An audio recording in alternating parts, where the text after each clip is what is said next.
All right, let's get right to it. Today, we're not talking about those crazy moonshot APYs or hyping up the next big thing. Nope, we're rolling up our sleeves and doing the real work. We're running a professional's risk audit on Pendle Finance.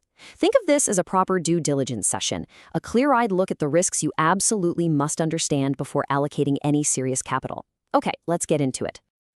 You know, this quote really sets the stage perfectly. Those incredible yields you see floating around in DeFi, they don't just appear out of thin air. They're direct compensation for you taking on risk.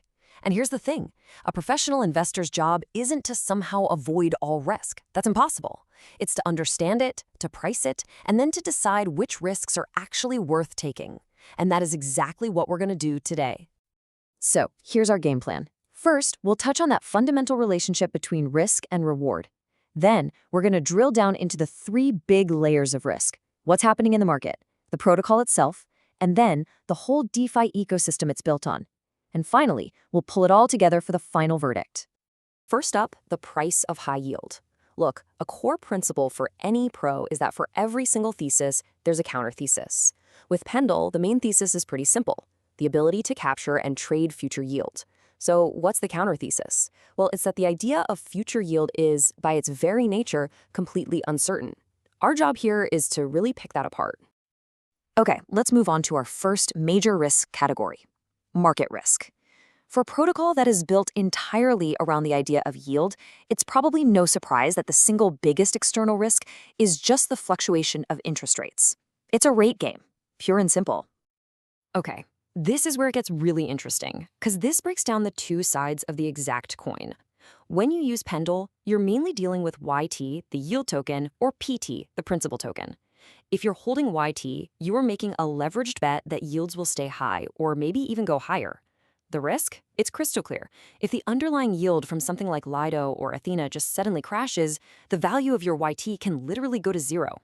Now, on the flip side, if you hold PT, you're locking in a fixed yield. Your risk here isn't losing your initial investment, but it's all about opportunity cost. Imagine you lock in a 5% fixed rate, and then the underlying yield skyrockets to 20%. Yeah, you're safe, but you've just left a massive amount of profit on the table. All right, so we're moving from the big picture market risk down to the protocol itself.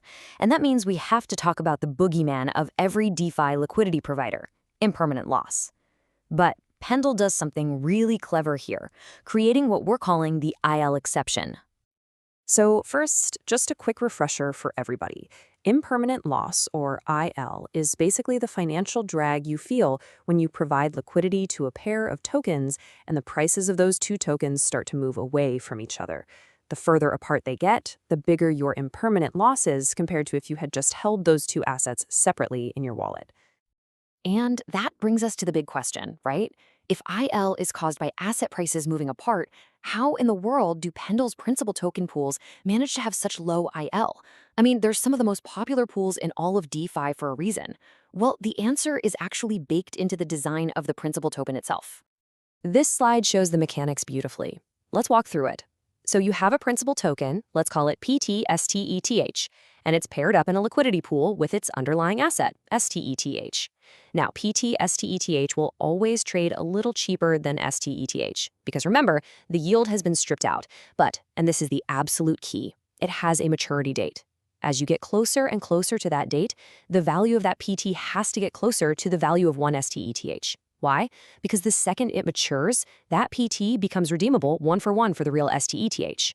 That price difference is guaranteed to shrink to zero, which means the impermanent loss for liquidity providers also trends towards zero. It's a really, really elegant solution to a massive DeFi problem. All right, we've audited the market, we've audited the protocol, now we gotta zoom way out and look at the biggest, broadest risk of them all, systemic risk. In DeFi, people often call this Lego risk, and let me tell you, you ignore this at your own peril.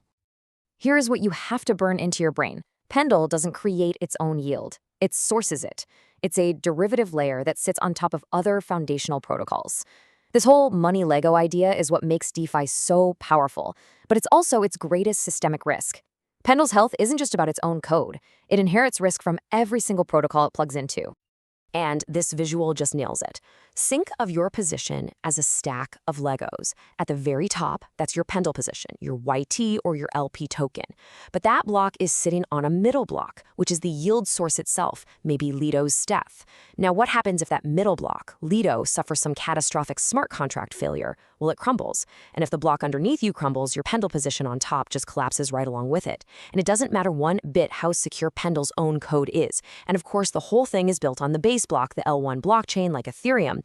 So a failure anywhere down that stack means the whole thing comes tumbling down. So, after looking at the market, the protocol, and all the systemic stuff, we finally get to our verdict.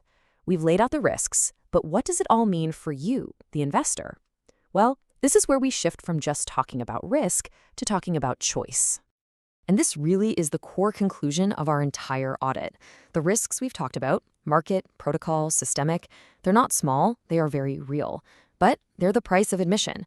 They are the cost for what Pendle truly gives you, one of the most powerful tools a portfolio manager could ask for. And that tool is choice. It's the ability to unbundle risk and make a specific, targeted bet on where you think yield is going. See, at the end of the day, Pendle takes a complex asset and boils it down to one simple, powerful question for you. What's your bet on future yields? If you think yields are going to the moon, you can express that with laser precision by buying YT. If you're bearish or you just want to de-risk and lock in a solid rate, you buy PT. Pendle changes you from just a passive holder of an asset into an active manager of your interest rate exposure. It lets you isolate your bet. And in a market this wild, the power to make a clean, focused, and deliberate choice, well, that's everything.